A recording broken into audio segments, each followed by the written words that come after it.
Traditional assessment versus authentic assessment. Okay, class, can you pass all your papers?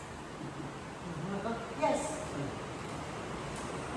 Oh, I'm so happy that most of you got a good score. So now we are going to recall what we have tackled today. So Mark, can you give me an example? How would you take good care of our environment?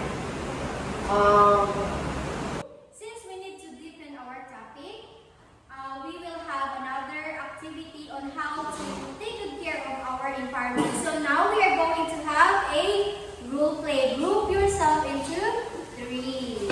And you are going to act.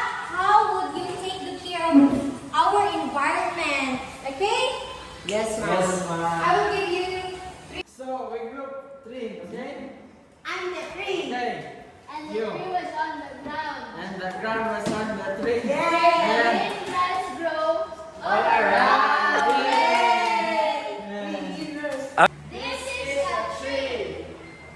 We should plant more trees to avoid flood. and trees are important also to avoid landslide.